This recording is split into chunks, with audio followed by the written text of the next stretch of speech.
Marvel ಝಾಂಬೀಸ್ನ ನಾವು ಮೊದಲ ಬಾರಿಗೆ ವಾಟ್ ಇಫ್ ಸೀಸನ್ 1 ಎಪಿಸೋಡ್ 5 ಅಲ್ಲಿ ನೋಡಿದೀವಿ. ಇನ್ಫಿನಿಟಿ ವಾರ್ ಮೂವಿಯಲ್ಲಿ ಥ್ಯಾನೋಸ್ ಆಸ್ಗಾರ್ಡಿಯನ್ ಅವರ ಸ್ಪೇಸ್ ಶಿಪ್ ಮೇಲೆ ಅಟ್ಯಾಕ್ ಮಾಡಿದಾಗ ಐಮ್ಡಾಲ್ ನ ಸಹಾಯದಿಂದ ಥ್ಯಾನೋಸ್ ಬಗ್ಗೆ ಮಾಹಿತಿ ತಿಳಿಸೋದಿಕ್ಕೆ ಭೂಮಿಗೆ ಬಂದು ಬೀಳ್ತಾರೆ ನಮ್ಮ ಬ್ರೂಸ್ ಬ್ಯಾನರ್. ಆದ್ರೆ ಸ್ಯಾಂಟರಮ್ ಅಲ್ಲಿ ಯಾರು ಇರೋದಿಲ್ಲ, ಅವರೇ ಹೊರಗಡೆ ಬರ್ತಾರೆ. ಆದ್ರೆ ಹೊರಗಡೆ ನೋಡಿದ್ರೆ ಯಾರು ಕೂಡ ಇರೋದಿಲ್ಲ. ಹಾಗೆ ಮುಂದೆ ನಡ್ಕೊಂತ ಬರ್ಬೇಕಾದ್ರೆ ನಮ್ಮ ಬ್ರೂಸ್ ಬ್ಯಾನರ್ ಮೇಲೆ ಕೆಲವು ಝಾಂಬಿಗಳು ಅಟ್ಯಾಕ್ ಮಾಡ್ತಾರೆ. ಅವುಗಳ ವಿರುದ್ಧ ಹೋರಾಡೋದಕ್ಕೆ ಅಲ್ಕಾಗೋದಕ್ಕೆ ಪ್ರಯತ್ನ ಪಡ್ತಾರೆ. ಆದ್ರೆ ಅದು ಆಗೋದಿಲ್ಲ. ಆಗ ನಮ್ಮ iron man, Wang, doctor strange ಬರ್ತಾರೆ. ನಮ್ಗೆಲ್ಲ ಅವರು ಡಾಕ್ಟರ್ ಬ್ರೂಸ್ ಬ್ಯಾನರ್ ನ ಕಾಪಾಡೋದಿಕ್ ಬಂದಿದ್ದಾರೆ ಅಂತಂದ್ರೆ, ಆದ್ರೆ ಅವರು ಅಲ್ಲಿದ್ದಂತ ಝಾಂಬಿಗಳನ್ನ ತಿನ್ನೋದಿಕ್ಕೆ ಬಂದಿರ್ತಾರೆ. ಹಾಗೆ ನಮ್ಮ ಬ್ರೂಸ್ ಬ್ಯಾನರ್ಗೆ ಗೊತ್ತಾಗುತ್ತೆ our earth infected by the zombies. ಇದೆಲ್ಲ ಹೇಗಾಯ್ತು ಅನ್ನೋದನ್ನ ನಮ್ಗೆ ನಮ್ಮ ವಾಚರ್ ಅವರು ತಿಳಿಸ್ತಾರೆ. ನಮ್ಗೆಲ್ಲ ಗೊತ್ತಿದೆ, ನಮ್ಮ ಡಾಕ್ಟರ್ ಆಂಗ್ ಪಿಮ್ ಅವರು ತನ್ನ ಹೆಂಡತಿಯನ್ನ ಹುಡ್ಕೋದಿಕ್ಕೆ ಕ್ವಾಂಟಮ್ ರಿಯಲಂಗೆ ಹೊರಡ್ತಾರೆ. ಅಲ್ಲಿ ಅವರಿಗೆ ಅವರ ಹೆಂಡತಿಯಾದಂತ ಜಾನೆಟ್ ವ್ಯಾಂಟೈನ್ ಸಿಗ್ತಾರೆ. ಆದರೆ ಅಲ್ಲಿ ಯಾವುದೋ ಒಂದು ಕ್ವಾಂಟಮ್ ವೈರಸ್ ಇಂದ ಇನ್ಫೆಕ್ಟೆಡ್ ಆಗಿರುವಂತ ಇವರು ಝಾಂಬಿ ಆಗಿ ಬದಲಾಗ್ತಾರೆ. ಸೊ ಅವರನ್ನ ಕರ್ಕೊಂಡ್ಬಂದಂತ ನಮ್ಮ ಆಂಗ್ ಪಿಮ್ ಕೂಡ ಝಾಂಬಿ ಆಗ್ತಾರೆ. ಸೊ ಇವರಿಬ್ಬರ ಕಾರಣದಿಂದ ಇಡೀ ಪ್ಲಾನೆಟ್ ಈಗ ಝಾಂಬಿಗಳಿಂದ ಕವರ್ ಆಗಿದೆ. ಇದರಿಂದ ಕೆಲವು ಜನರನ್ನ ರಕ್ಷಿಸೋದಿಕ್ಕೆ, ಆ ಝಾಂಬಿಗಳ ವಿರುದ್ಧ ಹೋರಾಡೋದಕ್ಕೆ ನಮ್ಮ ಅವೆಂಜರ್ಸ್ ಕೂಡ ಬರ್ತಾರೆ. ಆದರೆ ಅವರಿಂದಾನು ಆ ಝಾಂಬಿಗಳನ್ನ ತಡೆಯೋದಿಕ್ಕಾಗ್ದಲೆ ಸ್ವತಃ ತಾವೇ ಝಾಂಬಿಗಳಾಗಿ ಹೋಗ್ತಾರೆ. ಆದ್ರೆ ಇಲ್ಲೊಂದು ನಮ್ಗೆ ಟೀಮ್ ನ ತೋರಿಸ್ತಾರೆ. ಆ ಟೀಮ್ ಅಲ್ಲಿ ನಮ್ಮ ಸ್ಪೈಡರ್ ಮ್ಯಾನ್, ಹ್ಯಾಪಿ ಹೋಗನ್, ಶಾರನ್ ಕರ್ಟರ್, ಓಪ್ ವ್ಯಾನ್ ಡೈನ್, ನಮ್ಮ ಬಕ್ಕಿ ಬಾನ್ಸ್ ಮತ್ತೆ ಒಕೋಯಿ ಅವರು ಈ ಝಾಂಬಿ ಅಪಾಕಲಿಪ್ಸ್ ಇಂದ ಸರ್ವೈವ್ ಆಗಿರುವಂತಹ ಒಂದು ಟೀಮ್ ಅಂತ ನಮ್ಗೆ ಗೊತ್ತಾಗುತ್ತೆ. ಅವರೆಲ್ಲರಿಗೂ ವಕಾಂಡದಲ್ಲಿ ಏನಾದ್ರೂ ಒಂದು ಕ್ಯೂರ್ ಇದ್ದೇ ಇರಬಹುದು ಅನ್ನುವಂತ ಒಂದು ಭರವಸೆಯಿಂದ ನ್ಯೂಯಾರ್ಕ್ ಇಂದ ವಕಾಂಡಾಗ ಹೋಗೋದಿಕ್ಕೆ ಅವರ ಪ್ರಯತ್ನವನ್ನ ಪಡ್ತಾ ಇರ್ತಾರೆ. ಹಾಗೆ ಅವರ ಪ್ರಯತ್ನದಲ್ಲಿ ದಾರಿಯಲ್ಲಿ ಅವ್ರಿಗೆ ಆಂಟ್ ಮ್ಯಾನ್ ಕೂಡ ಸಿಗ್ತಾರೆ. ಬರೀ ತಲೆ ಇರುವಂತಹ ಆಂಟ್ ಮ್ಯಾನ್ ಝಾಂಬಿ ವೈರಸ್ ಅವ್ರಿಗೂ ಕೂಡ ಅಟ್ಯಾಕ್ ಆಗಿ ಇನ್ನೇನು ಫುಲ್ ಬಾಡಿ ಇನ್ಫೆಕ್ಟೆಡ್ ಆಗ್ಬೇಕಾದ್ರೆ ವಿಷನ್ ಅವರನ್ನ ಕಾಪಾಡ್ದ ಅನ್ನೋದಿಲ್ಲಿ ನಮ್ಗೆ ಗೊತ್ತಾಗುತ್ತೆ. ಆದರೆ ಝಾಂಬಿ ವೈರಸ್ಗೆ ಕ್ಯೂರ್ ಇಲ್ಲ. ಅದು ಫುಲ್ ಬಾಡಿ ಹರಡೋದಕ್ಕಿಂತ ಮುಂಚೆ ಆ ಪಾರ್ಟ್ ಅನ್ನ ಕಟ್ ಮಾಡಿ ಉಳಿದಿರುವಂತಹ ಪಾರ್ಟ್ ಅನ್ನ ಬದುಕಿಸುವಂತ ಟ್ಯಾಲೆಂಟ್ ನಮ್ಮ ವಿಷನ್ ಗಿದೆ ಅಂತ ಇಲ್ಲಿ ನಮ್ಗೆ ಗೊತ್ತಾಗುತ್ತೆ. ಸೊ ಹಾಗೇನೆ ಅಲ್ಲಿ ನಮ್ಮ ಸ್ಕಾರ್ಲೆಟ್ ವಿಚ್ ಕೂಡ ಝಾಂಬಿ ಆಗಿರೋದು ನಮ್ಗೆ ಗೊತ್ತಾಗುತ್ತೆ. ಸೊ ಇಲ್ಲಿ ನಮ್ಮ ಹೀರೋ ಟೀಮ್ಗಳು ಕ್ವಿಂಜೆಟ್ ನ ತಗೊಂಡು ಹೋಗೋದಕ್ಕೆ ಬಂದಿರ್ತಾರೆ. ಆದ್ರೆ ಅಲ್ಲಿ ನಮ್ಮ ವಾಂಡಾ ಅವರನ್ನ ತಡೆಯೋದಿಕ್ಕೆ ಮುಂದಾಗ್ತಾರೆ. ಯಾಕಂದ್ರೆ ಅವರು ಕೂಡ ಈಗ ಝಾಂಬಿ ಆಗಿರೋದ್ರಿಂದ ಅವರನ್ನ ತಡೆಯೋದಿಕ್ಕೆ ಪ್ರಯತ್ನ ಪಡ್ತಾರೆ. ಸೊ ಆಗ ನಮ್ಮ ಬ್ರೂಸ್ ಬ್ಯಾನರ್ ಅಲ್ಕಾಗಿ ನಮ್ಮ ವಾಂಡಾ ವಿರುದ್ಧ ಹೋರಾಡ್ತಾರೆ. ಸೊ ಅವರು ಕ್ವಿಂಜೆಟ್ ಎತ್ಕೊಂಡು ವಕಾಂಡಾಗೆ ತಲುಪ್ತಾರೆ. ಆದ್ರೆ ಅಲ್ಲಿ ವಕಾಂಡಾಗೆ ಆಲ್ರೆಡಿ ಥ್ಯಾನೋಸ್ ಎಂಟ್ರಿ ಆಗಿದೆ. ಅವ್ರ ಹತ್ರ ಈಗ ಎಲ್ಲಾ ಇನ್ಫಿನಿಟಿ ಸ್ಟೋನ್ ಗಳಿದಾವೆ ವಿತೌಟ್ ಮೈಂಡ್ ಸ್ಟೋನ್. ಸೊ ಇದೊಂದು ಬ್ರೂಟಲ್ ಎಂಡಿಂಗ್ ಅನ್ನ ನಮ್ಗೆ ಕೊಡುತ್ತೆ. ಸೊ ಹಾಯ್ ಎಲ್ಲರೂ, ಹೇಗಿದ್ದೀರಾ? ನಾನು ನಿಮ್ಮ ರಾವಣ. ಇವತ್ತು ನಾನು ನಿಮ್ಗೆ ಮಾರ್ವೆಲ್ ಝಾಂಬೀಸ್ ಸೀಸನ್ 1 ಸಂಪೂರ್ಣವಾದ ಕತೆ ಮತ್ತೆ ರಿವ್ಯೂನ ಮಾಡ್ತೀನಿ. ಸೊ ಬನ್ನಿ, ಯಾವುದೇ ಸಮಯ ವ್ಯರ್ಥ ಮಾಡದ ಹಾಗೆ ಈ ಮಾರ್ವೆಲ್ ಝಾಂಬೀಸ್ ಸೀಸನ್ 1 ಹೇಗಿತ್ತು ಅನ್ನೋದನ್ನ ನೋಡ್ಕೊಂಡ್ ಬರೋಣ. ಒಂದೇ ಫ್ಲೋ ಅಲ್ಲಿ ತರ ಬಡ ಅಂತ ಮಾತಾಡ್ಕೊಂಡ್ ಬಂದ್ರೆ ಯಾರಿಗೆ ತಾನೇ ಕತೆ ಹೇಳೋದಕ್ಕೆ ಇಂಟ್ರೆಸ್ಟ್ ಬರುತ್ತೆ? ಕಥೆಯಲ್ಲಿ ಒಂದು ಫೀಲಿಂಗ್ ಇರ್ಬೇಕಲ್ವಾ, ಒಂದು ಏರಿಳಿತ ಇರ್ಬೇಕಲ್ವಾ? ಅದು ಈಗ ಇರ್ಲಿಲ್ಲ. ಐ ನೋ ದಟ್ ಸ್ಟಾರ್ಟಿಂಗ್ ಕತೆ ನಿಮ್ಗೆ ನಿದ್ದೆ ಬರ್ಸ್ತಾ ಇತ್ತು ಅನ್ನೋದು ಕೂಡ ಗೊತ್ತಾಯ್ತು. ಇನ್ ಮುಂದೆ ಏನ್ ಕತೆ ಕೇಳ್ತೀರಾ ಅದು ತುಂಬಾ ಇಂಟ್ರೆಸ್ಟಿಂಗ್ ಆಗಿರುತ್ತೆ. ಈ ಒಂದು ಫೀಲಿಂಗ್ ಕೂಡ ಬರುತ್ತೆ. ಸೊ ಮಾರ್ವೆಲ್ ಝಾಂಬೀಸ್ ಎಪಿಸೋಡ್ 1 ನಲ್ಲಿ ಏನಾಗಿತ್ತು ಅನ್ನೋದನ್ನ ನೋಡೋದಾದ್ರೆ, ಈ ಝಾಂಬಿ ವೈರಸ್ ಅರ್ತ್ಗೆಲ್ಲ ಇನ್ಫೆಕ್ಟ್ ಮಾಡಿ ಅರ್ತ್ ಫುಲ್ ಝಾಂಬಿಗಳು ಕವರ್ ಆಗಿ ಅದಾಗಿದ್ದಂತ 5 ವರ್ಷಗಳ ನಂತರ ಇನ್ನು 3 ಸರ್ವೈವರ್ಸ್ ಇದ್ದಾರೆ. ಎಪಿಸೋಡ್ 1 ನಲ್ಲಿ ಆ 3 ಸರ್ವೈವರ್ಸ್ ಇದ್ದಾರೆ. ಅದರಲ್ಲಿ ನಮ್ಮ ಕೇಟ್ ಬಿಷಪ್, ರೀರಿ ವಿಲಿಯಮ್ಸ್ ಮತ್ತೆ ನಮ್ಮ ಕಮಲಾ ಖಾನ್, ಈ 3 ಸರ್ವೈವರ್ಸ್. ಇವ್ರ ಜೊತೆ ನಮ್ಮ ಐರನ್ ಮ್ಯಾನ್ ಸೂಟ್ ಅಲ್ಲಿ ಇರುವಂತಹ ಫ್ರೈಡೆ AI ಕೂಡ ಇದೆ. ಅವರೆಲ್ಲರೂ ಕೂಡ ಎಲೆನೋರ್ ಬಿಷಪ್ ಅವರ ಸೇಫ್ ಹೌಸ್ ಅಲ್ಲಿ ಸರ್ವೈವ್ ಆಗ್ತಾ ಇರ್ತಾರೆ. ಸೊ ಎಷ್ಟು ದಿನ ಅದೇ ಸೇಫ್ ಹೌಸ್ ಅಲ್ಲಿ ಇರ್ತಾರೆ? ಏನಾದ್ರು ಉಣ್ಣಕ್ಕೆ ತಿನ್ನಕ್ಕೆ ಬೇಕಲ್ಲ, ಅದಕ್ಕೆ ನ್ಯೂಯಾರ್ಕ್ ಗೆ ಬರ್ತಾರೆ. ಹಾಗೆ ಅವ್ರಿಗೆ ಏನ್ ಬೇಕೋ ಅದನ್ನ ಹುಡ್ಕೊಬೇಕಾದ್ರೆ ಕ್ವಿಂಜೆಟ್ ಹಾರಿ ಬರೋದನ್ನ ನೋಡ್ತಾರೆ. ಅದನ್ನ ನೋಡಿ ತುಂಬಾ ಸಂತೋಷ ಪಟ್ಟಂತ ನಮ್ಮ ತ್ರಿಯೋಸ್ ಆ ಕ್ವಿಂಜೆಟ್ ಅನ್ನ ಹಿಂಬಾಲಿಸ್ಕೊಂಡು ಹೋಗ್ತಾರೆ. ಆ ಕ್ವಿಂಜೆಟ್ ಇದ್ದಕ್ಕಿದ್ದಾಗೆ ಲ್ಯಾಂಡ್ ಕ್ರಾಶ್ ಆಗುತ್ತೆ. ಅದರ ಒಳಗಡೆ ಹೋಗಿ ನೋಡಿದ್ರೆ ಒಂದು ಝಾಂಬಿ ಆ ಕ್ವಿಂಜೆಟ್ ಅನ್ನ ಓಡಿಸ್ಕೊಂಡ್ ಬಂದಿರುತ್ತೆ. ಇಸ್ ದಿಸ್ ಪಾಸಿಬಲ್ ಅಂತ ರೀರಿ ವಿಲಿಯಮ್ಸ್ ಬಗ್ ನೋಡಿದಾಗ ಅವ್ರಿಗೆ ಗೊತ್ತಾಗುತ್ತೆ ಆ ಝಾಂಬಿ ಸತ್ತಿದೆ ಅಂತ. ಆಗ ಅದ್ರೊಳಗಡೆ ಇರುವಂತ ಒಂದು ಡಿವೈಸ್ ನ ಕಂಡಿಡಿದಂತ ಅವರು ಆ ಡಿವೈಸ್ ನ ಕಮಲಾ ಖಾನ್ ಕೈಯಿಂದ ತೆಗೆಸ್ತಾರೆ. ಆಗ ಝಾಂಬಿ ಆಗಿರುವಂತ ಆ ಕೈ ಅವ್ರ ಮೇಲೆ ಅಟ್ಯಾಕ್ ಮಾಡೋದಕ್ಕೆ ಮುಂದಾಗ್ತಾನೆ. ಅವ್ರ 3 ಹೇಗೋ ಟ್ರೈ ಮಾಡಿ ಆ ಕೈಯಿಂದ ತಪ್ಪಿಸ್ಕೊಂಡು ಆ ಕೈಯಿಂದ ಒಂದು ಟ್ರಿಕ್ ಆರೋ ಅನ್ನ ಕ್ಯಾಚ್ ಹಾಕೊಂಡ್ಬಿಡ್ತಾರೆ. ಸೊ ಮತ್ತೆ ಅವರ ಸೇಫ್ ಹೌಸ್ ಗೆ ಬಂದು ರೀರಿ ವಿಲಿಯಮ್ಸ್ ಅವರು ಆ ಒಂದು ಡಿವೈಸ್ ನ ಅನಾಲಿಸಿಸ್ ಮಾಡೋದಕ್ಕೆ ಶುರು ಮಾಡ್ತಾರೆ. ಆ ಡಿವೈಸ್ ಒಂದು ಶೀಲ್ಡ್ ನ ಟ್ರಾನ್ಸ್ಮಿಟರ್ ಆಗಿರುತ್ತೆ. ಆ ಟ್ರಾನ್ಸ್ಮಿಟರ್ ಆಕ್ಚುಲಿ ಸ್ಟ್ರಂಕ್ ಆಗಿಬಿಟ್ಟಿರುತ್ತೆ, ಅಂದ್ರೆ ಚಿಕ್ಕದಾಗ್ಬಿಟ್ಟಿರ್ತದೆ. ಸೊ ಆ ಡಿವೈಸ್ ಅನ್ನ ಅನಾಲಿಸಿಸ್ ಮಾಡೋದಕ್ಕೆ ಅವರು ಹೈದ್ರಾಬೇಸ್ ಗೆ ತಗೊಂಡೋಗ್ತಾರೆ. ಹೈದ್ರಾಬೇಸ್ ಒಂದು ಸತ್ಯನಾಶ ಆಗಿದೆ. ಈಗ ಓಹಿಯೋದಲ್ಲಿರುವಂತಹ ಹೈದ್ರಾಬೇಸ್ ಗೆ ಅದನ್ನ ತಗೊಂಡೋಗ್ತಾರೆ. ಯಾಕಂತ ಅಂದ್ರೆ ಹೈದ್ರಾಬೇಸ್ ಅಲ್ಲಿ ಇರುವಂತಹ ಆ ಒಂದು ಟೆಕ್ನಾಲಜಿಯಿಂದ ಮಾತ್ರ ಈ ಡಿವೈಸ್ ಅನ್ನ ಟ್ರಾನ್ಸ್ಮಿಟ್ ಮಾಡಕ್ಕಾಗುತ್ತೆ ಅಂತ ತಿಳ್ಕೊಂಡು ನ್ಯೂಯಾರ್ಕ್ ಇಂದ ಓಹಿಯೋಗೆ ಓಡ್ತಾರೆ. ಹೋಗ್ಬೇಕಾದ್ರೆ ಒಂದು ದೊಡ್ಡವಾದಂತಹ ಬೆಟ್ಟ ಡಿಸ್ಟ್ರಕ್ಷನ್ ಆಗಿರೋದನ್ನ ನೋಡ್ತಾರೆ. ಸತ್ಯನಾಶವಾಗಿ ಹೋಗಿದೆ. ಈ ಬೆಟ್ಟ ನಾಶ ಆಗೋದ್ರಿಂದ ನಮಗೆ ಡಿಸ್ಟೆನ್ಸ್ ಕೂಡ ಕಡಿಮೆ ಆಗುತ್ತೆ ಅಂತ ಹೇಳಿ ಅವರು ಅದೇ ದಾರಿಯಲ್ಲಿ ಹೋಗ್ಬೇಕಾದ್ರೆ ಮೋಡದಲ್ಲಿ ಗುಡುಗು ಮಿಂಚು ಬೆಳಕು ಎಲ್ಲ ಒಂದೇ ಸಲ ಬರ್ತಾ ಇರುತ್ತೆ. ಅದೇನು ಅಂತ ಗಮನಿಸ್ತಾ ಗೊತ್ತಾಗುತ್ತೆ ಇಕರಿಸ್ ವರ್ಸಸ್ ನಮ್ಮ ಕ್ಯಾಪ್ಟನ್ ಮಾರ್ವೆಲ್ ಅವರ ಫೈಟ್. ಆದ್ರೆ ಟ್ವಿಸ್ಟ್ ಏನು ಅಂತಂದ್ರೆ ಇಕರಿಸ್ ಇಲ್ಲಿ ಝಾಂಬಿ ಆಗಿಲ್ಲ, ಕ್ಯಾಪ್ಟನ್ ಮಾರ್ವೆಲ್ ಮಾತ್ರ ಝಾಂಬಿ ಆಗಿದ್ದಾರೆ. ಸೊ ಈ ಫೈಟ್ ಅಲ್ಲಿ ಯಾರು ಗೆದ್ರು ಯಾರು ಸೋತ್ರು ಅದನ್ನಂತೂ ತೋರಿಸೋದೇ ಇಲ್ಲ. ಆ ಫೈಟ್ ಗಳ ಡಿಸ್ಟ್ರಾಕ್ಷನ್ ನಲ್ಲಿ ಅವರು ಅದನ್ನೆಲ್ಲ ಬಚ್ಚಿಟ್ಕೊಂಡು ನೋಡ್ತಾ ಇರ್ತಾರೆ. ಆದ್ರೆ ಅವರಿಂದೇನೆ ಝಾಂಬಿಗಳು ನೋಡ್ತಾ ಇರ್ತಾರೆ. ಈ ಝಾಂಬಿಗಳ ವಿರುದ್ಧ ಹೋರಾಡಬೇಕಾದ್ರೆ ನಮ್ಮ ರೀರಿ ವಿಲಿಯಮ್ಸ್ ಮತ್ತೆ ಕೇಟ್ ಬಿಷಪ್ ಡಮ್ ಅಂತಾರೆ. ಕಮಲಾ ಖಾನ್ ನ ಕಾಪಾಡಿದಂತ ಫ್ರೈಡೆ ನಾನು ಸಾಯ್ತೀನಿ, ಅವರಿಬ್ಬರಿಲ್ಲದೆ ನನ್ ಕದಿರಕ್ಕಾಗಲ್ಲ ಅಂತ ಹೋಗಿ ಅದು ಸಾಯುತ್ತೆ. ಕಮಲಾ ರೀರಿ ಕೊಟ್ಟಂತ ಆ ಡಿವೈಸ್ ಅನ್ನ ಹಿಡ್ಕೊಂಡು ಓಡ್ತಾ ಇರ್ಬೇಕಾದ್ರೆ ನಮ್ಮ ಕ್ಯಾರಲ್ ಡೆನ್ವರ್ಸ್ ಕಮಲಾ ನೋಡಿ ಕಮಲಾ ಮೇಲೆ ಅಟ್ಯಾಕ್ ಮಾಡ್ತಾರೆ. ಆ ಅಟ್ಯಾಕ್ ಇಂದ ಕೆಳಗಡೆ ಬಿದ್ದು ಅನ್ಕಾನ್ಶಿಯಸ್ ಆಗಿದ್ದಂತ ನಮ್ಮ ಕಮಲಾ ಖಾನ್ ಅನ್ನ ಬೈಕ್ ಇಂದ ಬಂದು ಯಾರು ಎತ್ತಾಕೊಂಡು ಹೋಗ್ಬಿಡ್ತಾರೆ. ಯಾರು ಅಂತ ಕಮಲಾ ಕಣ್ಬಿಟ್ಟು ನೋಡಿದ್ರೆ ಅವರ ಕಣ್ಗಳು ಬಿಳಿ ಬಣ್ಣವಾಗಿರ್ತಾವೆ, ಹೊಳಿತಾ ಇರ್ತಾವೆ. ಆ ಹೊಳಿತಾ ಇರುವಂತ ಕಣ್ ಬೇರೆ ಯಾರ್ದು ಅಲ್ಲ, ನಮ್ಮ ಬ್ಲೇಡ್ದು. ಈಗ ಮೂನ್ ನೈಟ್ ಆಗಿದ್ದಾರೆ ಇವರು, ಮೂನ್ ನೈಟ್ ಬ್ಲೇಡ್. ಕಾನ್ಸೂನ ಅವತಾರವಾಗಿರುವಂತ ಈ ಬ್ಲೇಡ್ ನೈಟ್ ನೋಡಮ್ಮಿ ನೀನೇನ್ ಮಾಡ್ತಿದ್ದೆ ನನಗೆ ಗೊತ್ತಿಲ್ಲ, ಆದ್ರೆ ನೀನೇನ್ ಮಾಡಿದ್ರು ನಾನು ನಿಮಗೆ ಸಪೋರ್ಟ್ ಮಾಡ್ತೀನಿ, ತಲೆ ಕೆಡಿಸ್ಕೊಬೇಡ, ನಾನಿದ್ದೀನಿ, ಬಾ ಎಲ್ಗೋಬೇಕು ಹೋಗೋಣ ಅಂತ ಹೇಳಿ ಕಮಲನ ಕರ್ಕೊಂಡು ಹೋಹಿಯೋದಲ್ಲಿರುವಂತ ಹೈಡ್ರಾ ಬೇಸ್ಗೆ ಓಡ್ತಾರೆ. ಆದ್ರೆ ಅಲ್ಲಿ ಆ ಬೇಸ್ ಸುತ್ತ ಝಾಂಬಿಗಳು ಕವರ್ ಆಗಿರ್ತಾವೆ. ಆದ್ರೆ ಆ ಝಾಂಬಿಗಳ ನಡುವೆ ಒಂದು ವಾಯ್ಸ್ ಬರುತ್ತೆ. ಆ ವಾಯ್ಸ್ ಹ್ಯೂಮನ್ದು. ಆಗ ಗೊತ್ತಾಗುತ್ತೆ ಅದು ಮೆಲಿನಾ, ರೆಡ್ ಗಾರ್ಡಿಯನ್ನ ಎಂಟಿ, ಎಲೆನಾ ಬೆಲುವನ ಅಮ್ಮ. ಆಕೆ ರೆಡ್ ರೂಮ್ ನ ಟೆಕ್ನಾಲಜಿಯಿಂದ ಆ ಝಾಂಬಿಗಳನ್ನ ಕಂಟ್ರೋಲ್ ಮಾಡ್ತಾ ಇದ್ದಾರೆ. ಇವರನ್ನ ನೋಡಿ ಸಂತೋಷದಿಂದ ಅವರಿಬ್ಬರನ್ನ ಒಳಗಡೆ ಕರ್ಕೊಂಡು ಹೋಗಿ ಅವ್ರ ಹತ್ರ ಇದ್ದಂತ ಆ ಟ್ರಾನ್ಸ್ಮಿಟರ್ ನ ಅನೌನ್ಸ್ ಮಾಡೋದಕ್ಕೆ ಶುರು ಮಾಡ್ತಾರೆ. ಆಗ ಅವರಿಗೆ ಗೊತ್ತಾಗುತ್ತೆ ಈ ಟ್ರಾನ್ಸ್ಮಿಟರ್ ನೋವಾ ಕಾಪ್ಸ್ಗೆ ಸಿಗ್ನಲ್ ನ ಕಳ್ಸೋದ್ರಲ್ಲಿ ಇರುತ್ತೆ. ಯಾಕಂತಂದ್ರೆ ಅವರು ನಮ್ಮ ಅರ್ತ್ಗೆ ಬಂದು ಈ ಝಾಂಬಿ ವೈರಸ್ ನ ನೋಡಿ ಅದನ್ನ ಕ್ಯೂರ್ ಮಾಡುವಂತ ಕೆಪಾಸಿಟಿಯನ್ನ ಹೊಂದಿರ್ತಾರೆ ಅಂತ ಅನ್ಕೊಂಡಿರ್ತಾರೆ. ಆಗ ಇದ್ದಕ್ಕಿದ್ದಂಗೆ ಸಡನ್ ಆಗಿ ಒಂದು ಆರ್ಮಿ ಬರುತ್ತೆ. ಅದನ್ನ ಓಕೋಯಿ ಲೀಡ್ ಮಾಡ್ತಾ ಇರ್ತಾರೆ. ಅದರ ಜೊತೆ ಅಬಾಮಿನೇಷನ್, ಗೋಸ್ಟ್, ನಮ್ಮ ಕ್ಯಾಪ್ಟನ್ ಅಮೆರಿಕನ ಕಟ್ಟಾಗಿದ್ದಂತ ಆ ಭಾಗ ಎಲ್ಲರೂ ಕಿರ್ಚ್ಕೊಳ್ಳೋದಕ್ಕೆ ಸ್ಟಾರ್ಟ್ ಮಾಡ್ತಾರೆ. ಇದನ್ನ ನೋಡಿದಂತ ನಮ್ಮ ಹೈಡ್ರಾ ಬೇಸ್ ಅಲ್ಲಿ ಇದ್ದಂತ ಎಲ್ಲ ಬ್ಲಾಕ್ ವಿಡೋಗಳು ರೋಚಕೆದಲ್ತಾರೆ, ಫೈಟಿಂಗ್ ಗಳನ್ನ ಶುರು ಮಾಡ್ತಾರೆ. ಇಲ್ಲಿ ಯುದ್ಧ ಶುರುವಾಗುತ್ತೆ. ಮೊದಲು ಆ ಬೇಸ್ ಒಳಗಡೆ ನಮ್ಮ ಕ್ಯಾಪ್ಟನ್ ಅಮೆರಿಕ ಅವರ ಅರ್ಧ ಕಟ್ಟಾಗಿದ್ದಂತ ಬಾಡಿ ಬರುತ್ತೆ. ಆ ಬಾಡಿಯನ್ನ ನಮ್ಮ ರೆಡ್ ಗಾರ್ಡಿಯನ್ ಅಡಿಕಾಕೊಂಡು ಅಪಚಿ ಮಾಡ್ಬಿಡ್ತಾರೆ. ಅರ್ಧ ಕಟ್ಟಾಗಿದ್ರು ನಮ್ಮ ಕ್ಯಾಪ್ಟನ್ ಅಮೆರಿಕ ಅವರ ಫೈಟಿಂಗ್ ಸ್ಕಿಲ್ ಅದೇ ಲೆವೆಲ್ ಗಿತ್ತಪ್ಪ. ಸೊ ಈ ಯುದ್ಧ ಶುರುವಾಗ್ತಾ ಇರುತ್ತೆ. ಎಪಿಸೋಡ್ 1 ಕಂಪ್ಲೀಟ್ ಆಗುತ್ತೆ. ಎಪಿಸೋಡ್ 2 ಅಲ್ಲಿ ಸ್ಯಾನ್ ಫ್ರಾನ್ಸಿಸ್ಕೋದಲ್ಲಿ ನಡೀತಾ ಇರುವಂತಹ ಝಾಂಬಿ ಅಪಾಕಲಿಪ್ಸ್ ನ ತೋರಿಸ್ತಾ ಇದ್ದಾರೆ. ಇಲ್ಲಿ ಝಾಂಬಿಗಳು ಪಿಂಕ್ ಪಾರ್ಟಿಕಲ್ಸ್ ಇಂದ ಜೈಂಟ್ ಎಲ್ಲ ಆಗ್ಬಿಟ್ಟಿದಾವೆ, ಎಲ್ಲಾ ಸಿಟಿಯನ್ನ ಧ್ವಂಸ ಮಾಡ್ತಾ ಇರ್ತವೆ.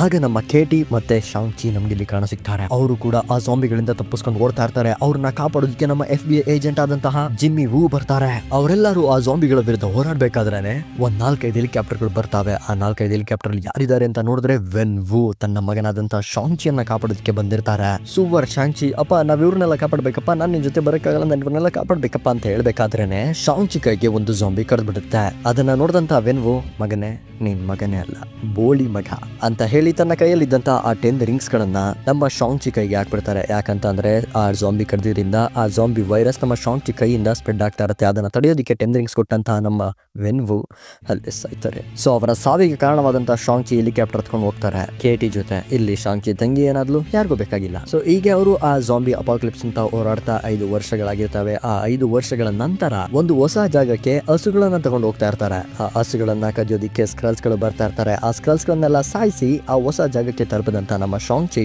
ಅಲ್ಲಿನ ಮುಖ್ಯಸ್ಥನಾದಂತ ಝೀಮೋನ ನೋಡ್ತಾರೆ. ಝೀಮೋ ಇಲ್ಲಿ ಅವ್ರಿಗೆಲ್ಲರಿಗೂ ಲೀಡರ್ ಆಗಿರ್ತಾನೆ. ಅಲ್ಲಂತದ್ದೇನಿತ್ತಪ್ಪ ಅಂತ ನೋಡಿದ್ರೆ ನಮ್ಮ ರಾಫ್ಟ್ ಇತ್ತು. ಆ raft under the control of our ಝೀಮೋ.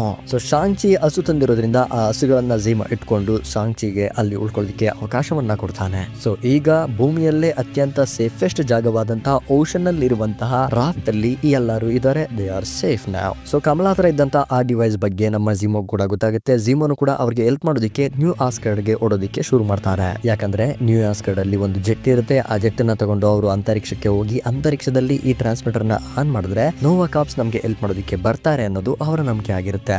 ಯಾಕಂದ್ರೆ ಅರ್ತಿಂದ ಆ ಟ್ರಾನ್ಸ್ಮಿಟರ್ ಟ್ರಾನ್ಸ್ಫರ್ ಮಾಡುವಂತ ಆ ಸಿಗ್ನಲ್ ಔಟರ್ ಸ್ಪೇಸ್ ಗೆ ತಲುಪೋದಕ್ಕೆ ಸಾಧ್ಯ ಇಲ್ಲ. ಅದರಿಂದ ಔಟರ್ ಸ್ಪೇಸ್ ಹೋಗಿ ಅಲ್ಲಿಂದ ನಾವು ಟ್ರಾನ್ಸ್ಮಿಟರ್ ನ ಟ್ರಾನ್ಸ್ಮಿಟ್ ಮಾಡಿದ್ರೆ ಅವ್ರು ನಮ್ಮನ್ನ ಕಾಪಾಡಬಹುದು ಅನ್ನುವಂತ ನಂಬಿಕೆಯಲ್ಲಿ ಅವರೆಲ್ಲರೂ ನ್ಯೂ ಆಸ್ಗರ್ಡ್ ಕಡೆ ಓಡ್ತಾ ಇರ್ತಾರೆ. ಆದರೆ ಓಷನ್ ನಲ್ಲಿ ನೇಮಾರ್ ನ ಫುಲ್ ಕಿಂಗ್ಡಮ್ ಇದೆ. ನೇಮಾರ್ ಕೂಡ ಇಲ್ಲಿ ಝಾಂಬಿ ಆಗಿದ್ದಾನೆ. ರಾಫ್ಟ್ ಮೇಲೆ ಅಟ್ಯಾಕ್ ಮಾಡ್ತಾನೆ. ಕಮಲಾ ಕೈಯಲ್ಲಿ ಸಾಯ್ತಾನೆ. ಈಗ ಉಳಿದಿರುವಂತ ಟೀಮ್ ಹೊಸ ಆಸ್ಗಾರ್ಡ್ ಗೆ ಓಡ್ತಾರೆ. ಇಲ್ಲಿಗೆ ಎಪಿಸೋಡ್ 2 ಕಂಪ್ಲೀಟ್ ಆಗುತ್ತೆ. ಎಪಿಸೋಡ್ 3 ನಮ್ಮ ವಾಟ್ ಇಫ್ ಸೀಸನ್ 1 ಎಪಿಸೋಡ್ 5 ಇಂದ ಕಂಟಿನ್ಯೂ ಆಗ್ತಾ ಹೋಗುತ್ತೆ. ಅದೇ ನಾವು ಥ್ಯಾನೋಸ್ ನ ಇನ್ಫಿನಿಟಿ ಗಂಟ್ಲೆಟ್ ಜೊತೆ ಝಾಂಬಿ ಆಗಿರೋದನ್ನ ನೋಡ್ತೀವಲ್ಲ, ಅದೇ ಸೀನ್ ಇಂದ ಕಂಟಿನ್ಯೂ ಆಗುತ್ತೆ. ಆ ಸೀನ್ ಅಲ್ಲಿ ನಮಗೆ ಗೊತ್ತಿದೆ ನಮ್ಮ ಬ್ಲಾಕ್ ಪ್ಯಾಂಥರ್, ಸ್ಕಾಟ್ ಲ್ಯಾಂಗ್ ನ ತಲೆ ಮತ್ತೆ ನಮ್ಮ ಸ್ಪೈಡರ್ ಮ್ಯಾನ್ ವಕಾಂಡಾಗೆ ಬರ್ತಾ ಇದ್ದಾರೆ. ಆ ವಕಾಂಡದಲ್ಲಿ ಆಲ್ರೆಡಿ ಇರುವಂತ ನಮ್ಮ ಥ್ಯಾನೋಸ್ ವಕಾಂಡ ವಾಂಡಾನ ಕೂಡ ಇಲ್ಲಿ ಸರ್ವನಾಶ ಮಾಡೋದಕ್ಕೆ ಮುಂದಾಗಿದ್ದಾನೆ. 5 ಇನ್ಫಿನಿಟಿ ಸ್ಟೋನ್ಸ್ ಗಳ ಪವರ್ ಇರುವಂತ ನಮ್ಮ ಥ್ಯಾನೋಸ್ ನ ನಮ್ಮ ಸ್ಪೈಡರ್ ಮ್ಯಾನ್, ಸ್ಕಾಟ್ ಲ್ಯಾಂಗ್ ಮತ್ತೆ ಬ್ಲಾಕ್ ಪ್ಯಾಂಥರ್ ಡಿಫೀಟ್ ಮಾಡ್ತಾ ಇದ್ದಾರೆ. ಅದೇ ಸಮಯಕ್ಕೆ ನಮ್ಮ ಥಾರ್, ಗ್ರೂಟ್, ರಾಬಿಟ್ ಕೂಡ ಬರ್ತಾರೆ. ಅದೇ ಎಕ್ಸಾಕ್ಟ್ ಇನ್ಫಿನಿಟಿ ವಾರ್ ಸಿಚುಯೇಷನ್ ತರ. ಆದ್ರೆ ಈ ಫೈಟಿಂಗ್ ಅಲ್ಲಿ ಥ್ಯಾನೋಸ್ ಕೈಲಿದ್ದಂತ ಆ ಇನ್ಫಿನಿಟಿ ಸ್ಟೋನ್ ಗಳ ಪ್ರಭಾವಕ್ಕೆ ಸಿಲುಕಿ ರಾಕೆಟ್ ಸತ್ತೋಗುತ್ತೆ.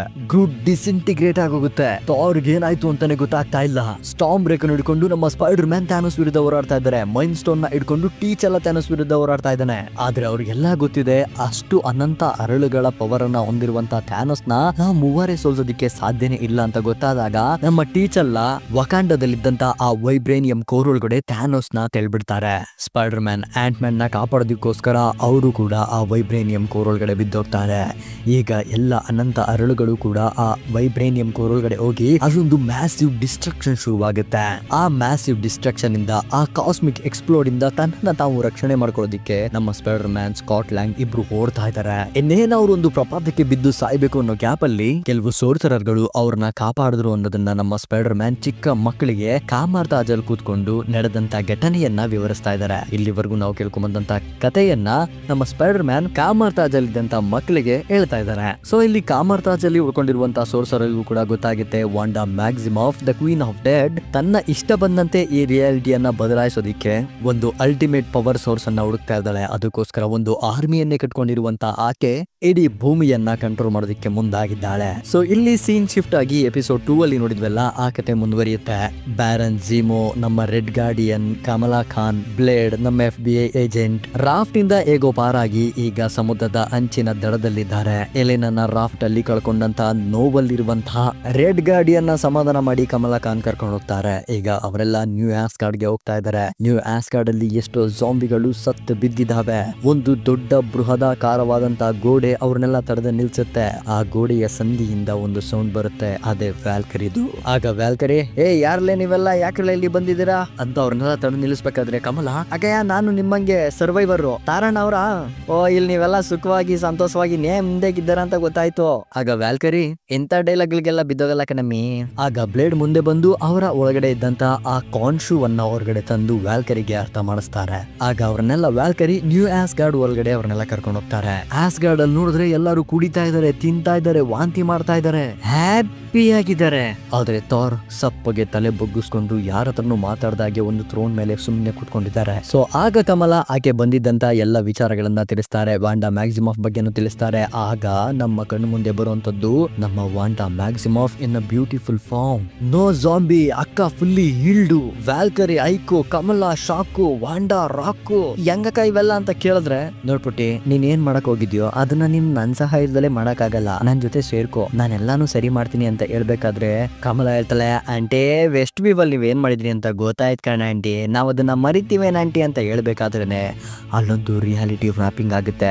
ಆ ನ್ಯೂ ಆಸ್ಗಾರ್ಡ್ ಅಲ್ಲಿ ಇದ್ದಂತ ಪ್ರತಿಯೊಬ್ರು ಕೂಡ ಜಾಂಬಿ ಆಗಿದ್ದಾರೆ ವಿತೌಟ್ ಅವರ್ ಥಾರ್ ಅಂಡ್ ವ್ಯಾಲ್ಕರಿ. ಆ ಪಾರ್ಟಿಯಲ್ಲಿದ್ದಂತ ಬೀರು ಜಾಂಬಿಗಳದು, ಆ ಪಾರ್ಟಿಯಲ್ಲಿದ್ದಂತ ಊಟ ಜಾಂಬಿಗಳ ಕೈ ಕಾಲು ಕಣ್ಣು ಮೂಗು ಬಾಯಿ ಕಿವಿ ಮೂಗುಗಳು, ಇದನ್ನ ನಮ್ಮ ರೆಡ್ ಗಾರ್ಡಿಯನ್ ಚಪ್ಪರ್ಸ್ಕೊಂಡ್ ತಿಂತಾ ಇದ್ದಾನೆ. ಇಲ್ಲಿ ವಾರ್ ಸ್ಟಾರ್ಟ್ ಆಗುತ್ತೆ. ವಾಂಡಾನ zombie army versus Kamala Khan, Valkyrie, Jimmy Woo, death dealer, Shang Chi, Kate ಎಲ್ಲರೂ ಆ ಜಾಂಬಿಗಳನ್ನ ಡಿಫೆಂಡ್ ಮಾಡ್ತಾ ಇದ್ದಾರೆ. ಸ್ಕಾರ್ಲೆಟ್ ವಿಚ್ ವಿರುದ್ಧ ಹೋರಾಡ್ತಾ ಇದ್ದಾರೆ. ಆ ಹೋರಾಟದಲ್ಲಿ ನಮ್ಮ ಜಿಮ್ಮಿ ವೂ, ಅದೇ FBI ಏಜೆಂಟ್ ಮತ್ತೆ ಡೆತ್ ಡೀಲರ್ ಹಾಗೆ ಝೀಮೋ ಸಾಯ್ತಾರೆ.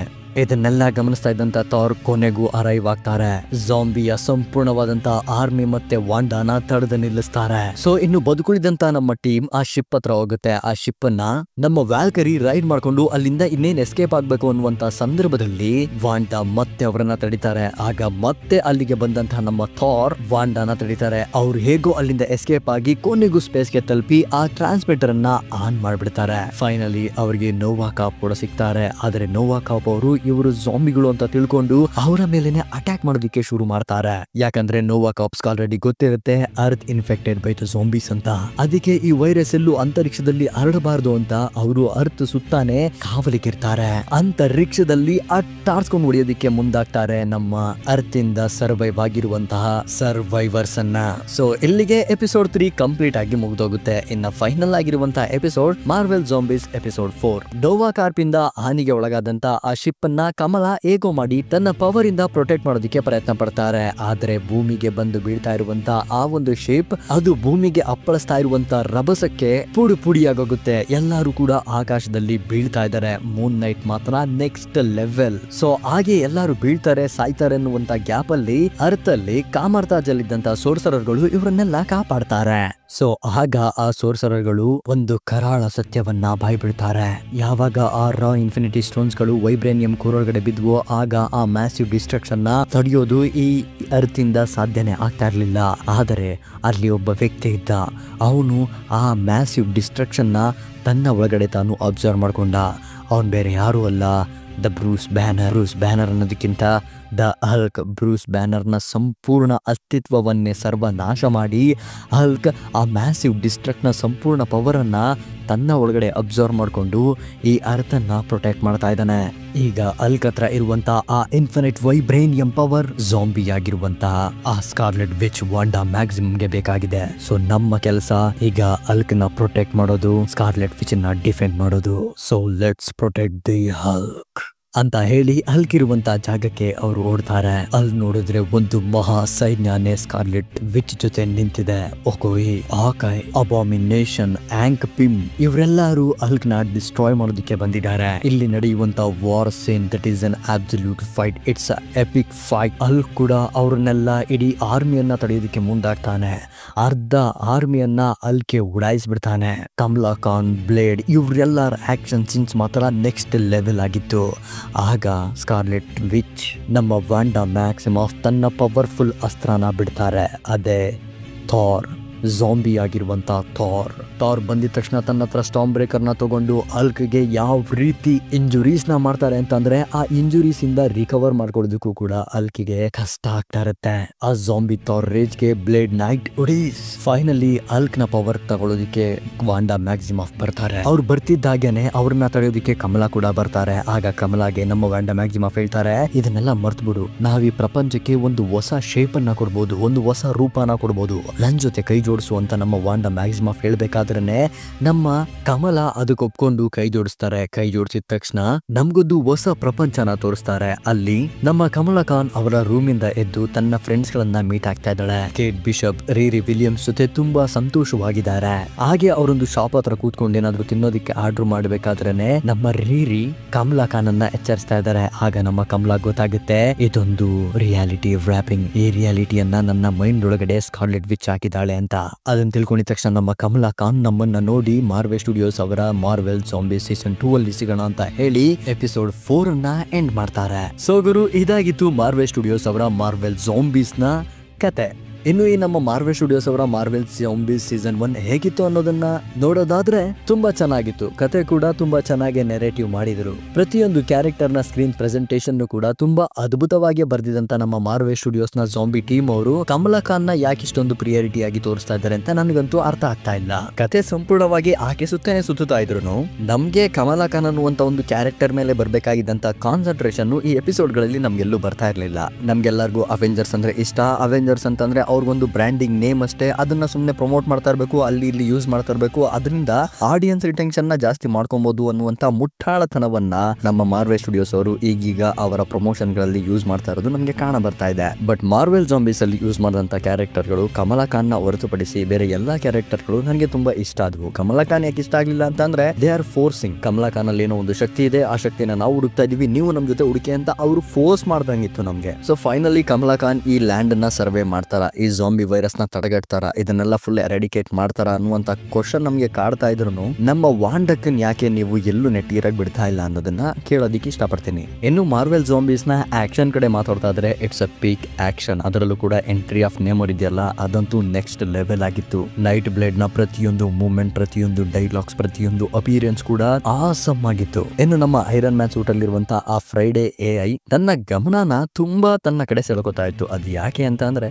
ಆರ್ಮರ್ ವಾರ್ಸು ಅಥವಾ ವಿಷನ್ ಕ್ವೆಸ್ಟ್ ಅಲ್ಲಿ ನಾವು ಇಂಥ ವಿಚಾರಗಳನ್ನ, ಇಂಥ ಸಬ್ಜೆಕ್ಟ್ಗಳನ್ನ, ಇಂಥ ಚಟುವಟಿಕೆಗಳನ್ನ ತುಂಬಾ ಜಾಸ್ತಿ ನೋಡ್ತೀವಿ. ಶಾಂಗ್ ಚಿಯ ಕತೆ ಎಪಿಸೋಡ್ 1, ಎಪಿಸೋಡ್ 2, ಎಪಿಸೋಡ್ 3 ಎಲ್ಲ ಯಾವ ರೀತಿ ಕನೆಕ್ಟೆಡ್ ಆಗಬೇಕಿತ್ತು ಅದೇ ರೀತಿ ಕನೆಕ್ಟೆಡ್ ಆಗಿ ಎಪಿಸೋಡ್ 4 ಅಲ್ಲಿ ಎಲ್ಲದಕ್ಕೂ ಕನ್ಕ್ಲೂಡ್ ಸಿಕ್ಕಿ ಒಂದು ಕಾಸ್ಮಿಕ್ ಲೆವೆಲ್ ಥ್ರೆಟ್ ಅನ್ನ ತಗೊಂಬಂದು ನಮ್ಮ ಮುಂದೆ ಇಟ್ಟು ಅದನ್ನು ಕೂಡ ಕಂಪ್ಲೀಟ್ ಮಾಡ್ದಲೆ ಸೀಸನ್ 2 ಏನಾದರೂ ಬರುತ್ತಾ ಅನ್ನುವಂಥ ಕಾತುರತೆಯಿಂದ ನಮ್ಮನ್ನ ತೊಡಗಿಸೋದು ನಮ್ಮ ಮಾರ್ವೆಲ್ ಸ್ಟುಡಿಯೋಸ್ಗೆ ಮಾತ್ರ ಗೊತ್ತಿದೆ. ಸೊ ಈಗ ರೀಸೆಂಟ್ ಆಗಿ ಬಂದಿರುವಂಥ ನಮ್ಮ ಮಾರ್ವೆಲ್ ಮೂವೀಸ್ಗಳನ್ನು ಮತ್ತೆ ಈ ಅನಿಮೇಷನ್ ಶೋಗಳನ್ನ ನೋಡ್ತಾ ಇದ್ರೆ ಈ ಅನಿಮೇಷನ್ ಶೋಗಳೇ ತುಂಬಾ ಆಸಮ್ ಆಗಿದ್ದಾವೆ. ಐಸ್ ಆಫ್ ವಕಾಂಡ ಅಂತೂ ನೆಕ್ಸ್ಟ್ ಲೆವೆಲ್ ಆಗಿತ್ತು. ಇನ್ನು ಮಾರ್ವೆಲ್ ಜಾಂಬೀಸ್ ಬಗ್ಗೆ ನಿಮಗೆ ಗೊತ್ತೇ ಇದೆ ಅದು ಎಷ್ಟು ಚೆನ್ನಾಗಿದೆ ಅಂತ. ನನಗೆ ಮಾರ್ವೆಲ್ ಜಾಂಬೀಸ್ ಅಲ್ಲಿ ಬೇಜಾರಾಗಿದ್ದ ವಿಷಯ ಏನು ಅಂತಂದ್ರೆ 4 ಎಪಿಸೋಡು. ಯಾಕಂದ್ರೆ ಕೆಲವು ಕ್ಯಾರೆಕ್ಟರ್ಗಳಿದ್ದು ಆ ಕ್ಯಾರೆಕ್ಟರ್ಗಳಿಗೆ ಇನ್ನೂ ಸ್ವಲ್ಪ ಸ್ಕ್ರೀನ್ ಪ್ರೆಸೆಂಟೇಷನ್ನ ಕೊಟ್ಟು ಅವರ ಆ ಫೀಲಿಂಗನ್ನು ನಮಗೆ ತೋರಿಸಿದ್ರೆ ತುಂಬ ಚೆನ್ನಾಗಿರೋದು, ಏನು ಬೇಜಾರಾಗ್ತಾ ಇರಲಿಲ್ಲ. ಇನ್ನೊಂದು 2 ಎಪಿಸೋಡ್ಗಳು ಜಾಸ್ತಿ ಇದ್ದಿದ್ರೆ ಆ ಕ್ಯಾರೆಕ್ಟರ್ಗಳಿಗೆ ಬೇಕಾಗಿದ್ದಂತಹ ಆ ಒಂದು ಸ್ಕ್ರೀನ್ ಪ್ರೆಸೆಂಟೇಷನ್ ತುಂಬ ಚೆನ್ನಾಗಿ ಸಿಗ್ತಾ ಇತ್ತು. ಆ ಕ್ಯಾರೆಕ್ಟರ್ಗಳ ಕತೆ,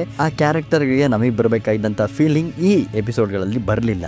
like Wenwu death, red guardian death, Elena Belova death, ಈ ಎಲ್ಲ ಡೆತ್ಗಳು ನಮಗೆ ಕಾಮನ್ ಅನ್ನಿಸ್ತಾ ಹೋಗ್ತಾ ಬಿಟ್ರೆ ಆ ಡೆತ್ಗಳಿಗೆ ಒಂದು ವ್ಯಾಲ್ಯೂ ಕೊಡ್ತಾ ಇದ್ದಾರೆ ಅಂತ ಅನ್ನಿಸ್ಲಿಲ್ಲ. ಇದೊಂದು ಜಾಂಬಿ ಮೂವಿ, ಇಲ್ಲಿ ಯಾರು ಬೇಕಾದರೂ ಸಾಯ್ಬೋದು, ನೋಡ್ತಾ ಇರಿ ಅಷ್ಟೇ, ಆ ತರ ಇತ್ತು. ನಿಮಗೆ ಫೀಲ್ ಆಗಿರ್ಬೋದಲ್ವಾ what if episode season 1, 2, 3 animation ಕ್ವಾಲಿಟಿಗೂ ಈ ಮಾರ್ವೆಲ್ ಜಾಂಬೀಸ್ ಅನಿಮೇಷನ್ ಕ್ವಾಲಿಟಿಗೂ ತುಂಬಾ ವ್ಯತ್ಯಾಸ ಇತ್ತು ಅಂತ ಅನ್ನಿಸ್ತಾ ಇಲ್ವಾ? ನಾನು ಆಗು ಫುಲ್ ಕ್ವಾಲಿಟಿ ಇರೋದನ್ನೇ ಡೌನ್ಲೋಡ್ ಮಾಡ್ಕೊಂಡು ನೋಡಿದೆ, ಆದ್ರೂ ಕೂಡ ನನಗೆ ಸ್ಯಾಟಿಸ್ಫ್ಯಾಕ್ಷನ್ ಆಗ್ತಾ ಇರಲಿಲ್ಲ. ಬಟ್ ಆಕ್ಷನ್ ಸೀನ್ಸ್ ಮಾತ್ರ ಕೇಯೋಟಿಕ್ ಲೆವೆಲ್ ಆಗಿದ್ವು. ಆ ಲೈಟ್ಸ್ ಇರ್ಬೋದು, ಆ ಡಿಸ್ಟ್ರಕ್ಷನ್ಸ್ ಇರ್ಬೋದು, ಎಲ್ಲದು ಆಬ್ಸಲ್ಯೂಟ್ ಸಿನಿಮಾ ಅನ್ನೋದನ್ನ ನನಗೆ ತೋರಿಸ್ತಾ ಇತ್ತು. ಸೊ ಇದಾಗಿತ್ತು ನಮ್ಮ ಮಾರ್ವೆಲ್ ಸ್ಟುಡಿಯೋಸ್ ಅವರ ಮಾರ್ವೆಲ್ ಜಾಂಬೀಸ್ ಮೂವಿಯ ರಿವ್ಯೂ ಮತ್ತೆ ಕಥೆ. ಇನ್ನು ಯಾಕೆ ಬ್ರೋ ವಿಡಿಯೋ ಇಷ್ಟೊಂದು ಲೇಟ್ ಆಗಿ ಬಂದಿದೆ ಅಂತ ನೀವು ಕೇಳೋದಾದ್ರೆ, ಡಿಮನ್ ಸ್ಲೇಯರ್ ಇನ್ಫಿನಿಟಿ ಕ್ಯಾಸಲ್ ಮೂವಿಯ ಟ್ರೈಲರ್ನ ಡಬ್ ಮಾಡಿದ್ದೆ. ನಿಮ್ಗೆಲ್ಲ ನೆನಪಿದೆ, ನೀವೆಲ್ಲ ನೋಡಿದಿರಾ ಅನ್ಕೊಂಡಿದ್ದೀನಿ.